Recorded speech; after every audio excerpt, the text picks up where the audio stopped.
Hey guys, figured I'd try out my new GoPro and see how this works out. Still trying to play around with it a little bit and learn it, but hopefully be able to edit these on the computer a little bit better than my fat thumbs on my phone. But I figured I'd come back with you guys for a quick little video about some lightweight mods you might be able to do, or things you might be able to change out that help you out and drop a few pounds. Because we all know these 4Gs are just heavy, to put it politically correct.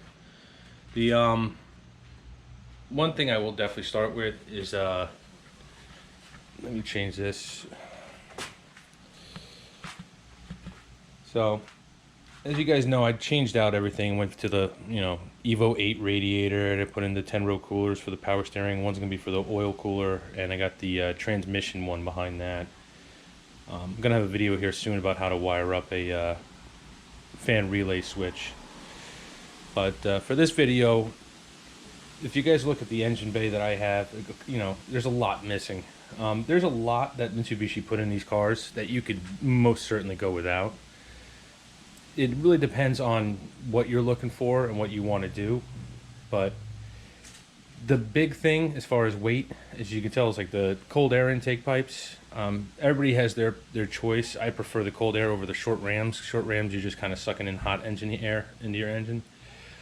But if you remove the stock air box, there's a lot of components to it, if I remember correctly, because that was one of the first things I did. But taking that out saves you a lot of space. Taking off the top of the valve cover, the baffled, plastic cover, then you have the baffle on the, what should we call it, on the intake manifold. So that I used, I think it was a 38 or a 44 millimeter block wastegate block-off plate. You can use to take that off. You do have to take the fuel rail off to actually get it off correctly. But you can, there's a bunch of parts there, but when you take the cold air intake pipe, for instance, if you look at your stock one, you're going to have a lot of brackets down here where the original air box was mounted, and you can actually mount for this one. But I took those all off when I changed out, and then I put just a bracket for the intake. If I can get in there, I just took an L bracket, put that in there, and made a mounting point for it. I was able to remove everything because also the overflow tank for the coolant was there, so I took that bracket off. The bracket for the windshield washer fluid, the whole tank I took out, and that's where now my coolant overflow is. I have about, I think that's 1.2 quart overflow I got, only because mainly the half rad I found out was not enough to, it was overfill on the 500 milliliter. But there's a lot of brackets on this car that Mitsubishi put in that you can get rid of, and it'll actually save you a lot of weight. It seems like nickel and diming, but in all honesty, it adds up, just like anything else. When I took out the air conditioning, took all that out. The air compressor is probably about 20 pounds. I took out the fog lights, took out all the wiring for the fog lights, and when I took out the upper radiator support, also took out the hood latch, and then I removed the hood latch cable all the way back to under the dash. So if you want to go with hood pins, which is what I have, you can do that too. And I mean, it doesn't really save you necessarily a lot of weight, but like I said, it's just when you accumulate and add it all up, I mean, the biggest weight savings I could say you guys could do is going to definitely be relocate the battery to the trunk. As you guys can tell, I got a bus bar, so I have my hot line coming from the battery in the trunk into the bus bar. The bus bar comes out and it feeds everything from the fuse box, the starter, the alternator. So that was the biggest gain, mainly for the space. I just like having a really open engine bay. Anything you want to get to, you can get to. As far as like kind of unknown ones, under your headlights are going to be metal brackets that actually the bumper's supposed to clip into, but I haven't had them in forever. As you guys can tell, you could definitely save a couple. They're not heavy at all by themselves, but I haven't had them in. The car's made 2 trips to Kentucky without them having them in, and they've held up just fine. So, and then I have the quick releases, so I just took out that one extra bolt that holds the bumper to the fender behind the wheel well. But if you guys really want exponential savings, you're going to be seeing them from, if you go from the stock struts, the McPhersons, and going over to coilovers. I have the K-Sports. I can tell you from just with these ones, they're definitely a lot lighter than stock. So that's where you're going to see a lot of weight gain. The other gain you're going to see a lot of is going to be obviously your wheels, your unsprung weight. So don't go by me, because these niche ones, I love them. They look fantastic, but they're heavy as can be. So the other thing is that from Boosted Fast, we got the hydraulic mount. Like this one I said before, it's got to be about half the weight of the stock one. And then on top of that, I got the transmission one in there, which I do not think I'm going to get enough light in there for you guys to see it. But that one's definitely going to be a lot lighter too. And then when you switch out, you know, like the compressor was a big savings for me. But there's a lot of it's just, if you guys find the stuff that you don't need and get rid of it, you just drop a lot of weight. Like, for instance, I'll take you to the trunk.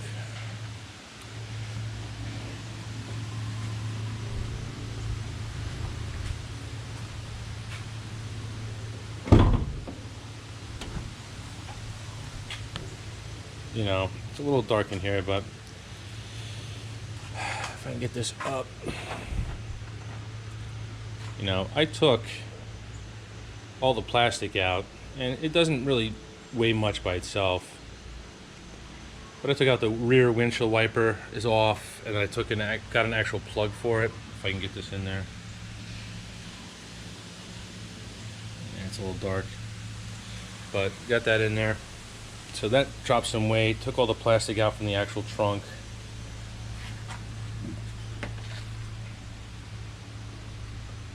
And then the big thing is that the battery is in the box. I ran the power wire back, 0 gauge, ran that to a circuit breaker, and that's only 150. But the big change is that the wheel well in here for the spare is gone. So eventually this is going to get redone, hopefully this winter, if I got a few extra bucks laying around.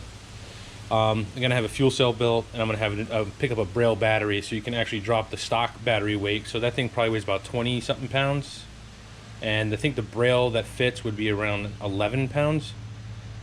So that's where you can drop a lot of weight there. And then the other thing is, just like the front, is that on the back tail lights, you have, again, a little metal bracket that goes underneath the lights. It's supposed to be, like, I guess, to help secure the bumper. But I took those out, and I've had no problem with those not being in there.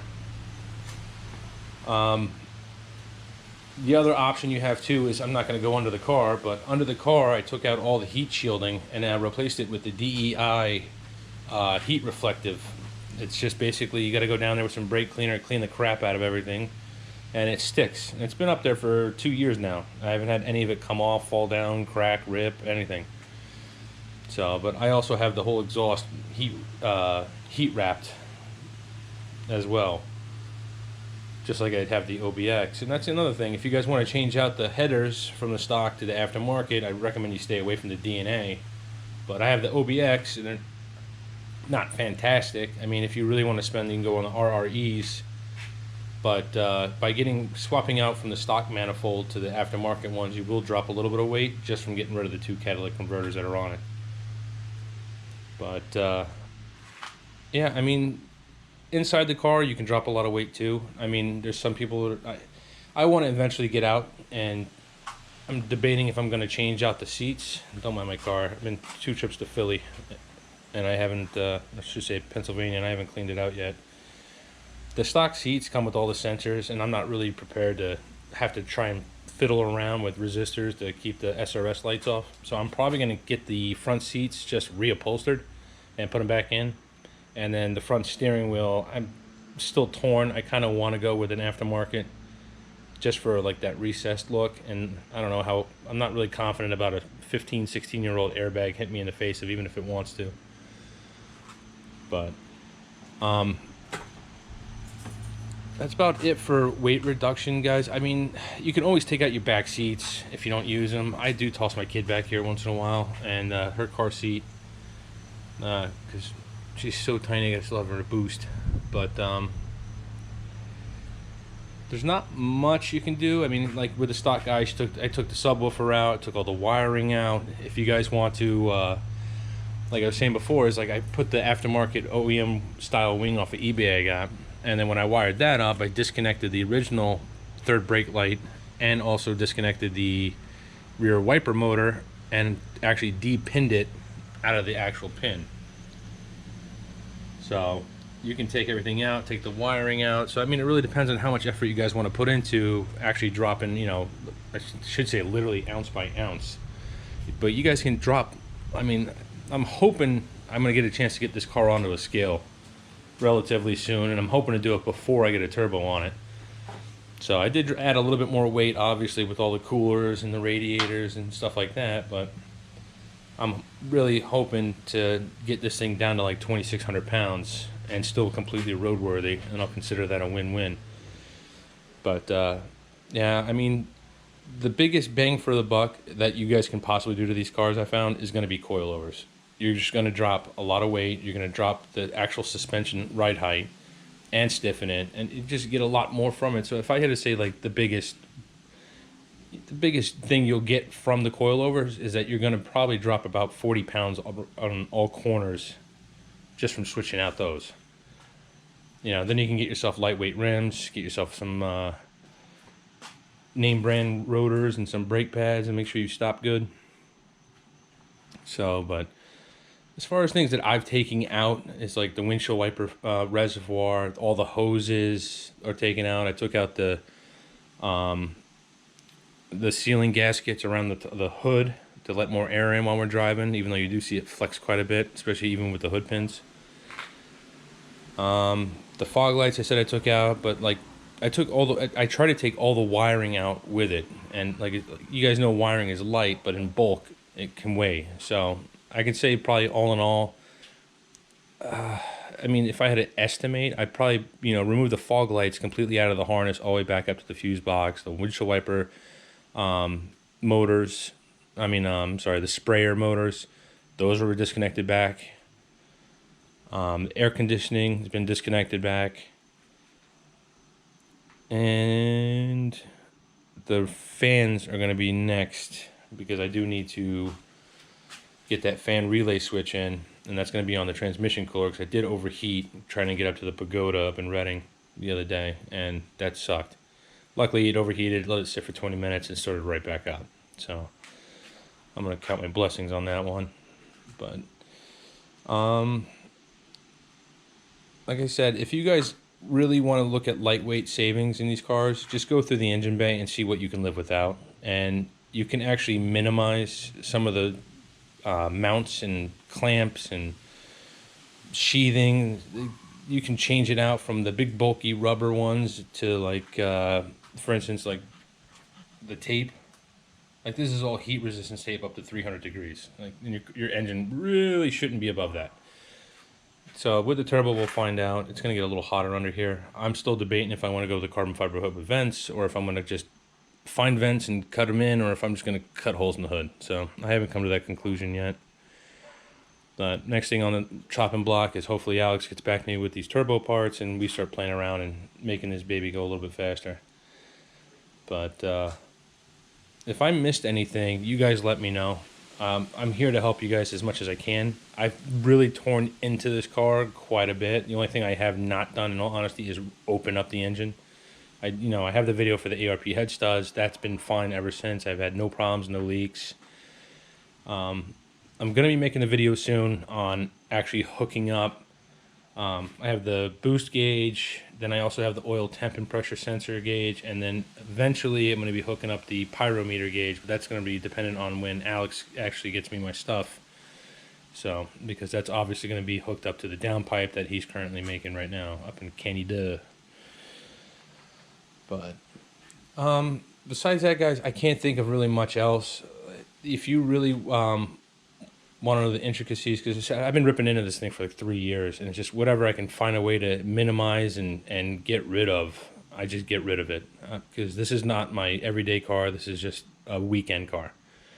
So some of these things, like the windshield wiper fluid, I really don't recommend you take that off unless you're going to carry around some Windex and a paper towels in your car at all times. I do it because, like I said, I clean the windows before I leave and come home in the same day, and then that's it. But to each their own. I ain't gonna be playing dad or grandpa to nobody. But if you guys do get a chance to get under your hood, these cars are getting old, and you can help yourself out. All your grounding spots, you know, below your windshield, right there. You got one on the other side. You're actually gonna have a lot underneath where the batteries, I'm sorry, the computer's at. You can have them under there too. Then you have the one over here by the mount. Do yourself a favor, take them out, clean them up, and then put them all back in. And just keep your grounds clean, because it'll make the car run a whole lot smoother. I think that is it. Alright guys, so going over my ideas and what you can and cannot do. If there's anything I missed, or you want me to kind of like maybe say a little bit better, let me know. I could do that too. Most of the lightweight abilities in this car really depend on what you can go without. And sometimes it could be just changing it out from steel to aluminum, or carbon fiber, or going to something lighter. But with the GS and Mitsubishi, they just made these really heavy girls. And there's a lot that you don't need that you can get rid of. I know in my case, I have wiring underneath the dash and underneath my seats for heated seats. Like, the wiring's there, but it's not a feature in the car. Same thing with traction control. It's behind there, I got the wiring there, but I don't have traction control. So these cars were all set up to be for the top of the line, and it's not. So there's things in here that you can take out, and you'll never even notice it was gone. It's just actually just dropping wire weight and plug weight and mounting tab weight. So there's a lot in here that you could just kind of minimize to save weight. But I'm hoping soon. I'm in touch with Boosted Fab. I ordered up a rear ball joint from a 1G and 2G Eclipse to see if it fits for where the control arms go. I ordered it. It should be here in about a week. I'm gonna test fit it. If it fits, then we're gonna be in good shape. I'm gonna ship that back out to him, and then we're gonna be looking into making actual rear toe and camber control arms for the rear of the car. And they should fit both the GS and the GT, I believe, are the same parts. If that's the case, we're going to be in really good shape, because we're finally going to be able to adjust the rears and get a lot more than 2 degrees. So, like I said before, guys, if you haven't had a chance, I'm working with Curtis from Boosted Fab as much as I can, shipping them out parts. I ain't made of money, so trying to get it is when I get it, and we'll work from there. But if you do get a chance, check him out, see if there's anything he has that you guys could use. I'm gonna keep working with him to try and make more parts available. So we'll take it from there. If you guys have any more questions about anything else that I got going on with this build, or any other general questions about problems you might be having, shoot me a message. I got to open up my, I'm gonna have the Facebook Marketplace open up soon, or the shop. I'm gonna have it linked to my Instagram. I ordered stickers. They're gonna be here hopefully next week. So if I get them in next week, then I'm gonna put out a shout out, and then as of right now, I'm guessing I'm probably just gonna put the stickers up for like $3 a piece, just to get it out there. If you guys can help me out, I mean, $3 obviously, it's chump change. I'm not looking to be a millionaire off of this, but any help I can get, I really appreciate these. Like you guys know, this stuff takes a lot of time, a lot of effort, and I'm going between, you know, running a house and going to school and doing everything else. But like I said before, any questions, anything you guys might need, you know, if you guys are stuck on something, just let me know. I can see what I can do. I'm always willing to lend a hand if you're around the area and you're stuck. If you need help doing something, I have a ton of tools. I can help out. Anything you guys need, I'm here. I appreciate all the support you guys are sending me, and I'm going to try and continue getting you guys what I can to help out. But keep up the good work, guys, and I'll talk to you all soon.